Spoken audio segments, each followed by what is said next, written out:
This week is National Deaf Awareness Week, and one of the goals is to promote sign bilingualism. As we hear from Angela Hong, with one of the largest per capita deaf populations in the nation, the Rochester Police Department is working to better communicate with the deaf community.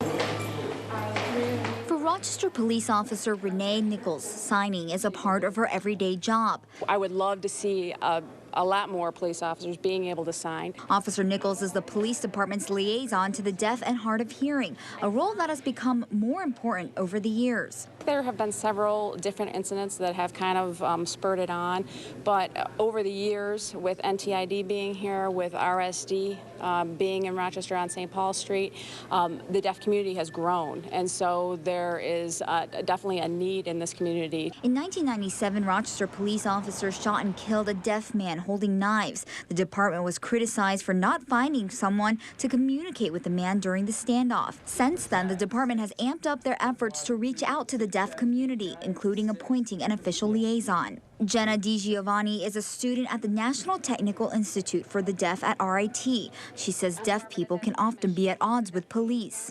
Yes, I've seen deaf people who have been really kind of resistant to get in touch with the police department because they're afraid of that lack of communication, that there'll be misunderstanding. And this police officer started talking to us and I had no idea what was going on. Officer Nichols hopes to change that by teaching American Sign Language to more of her colleagues and in turn gain the trust of the deaf community. Especially in Rochester and the deaf community, police officers who know sign language come very in handy, and in most cases. Angela Hong, 13 WHAM News.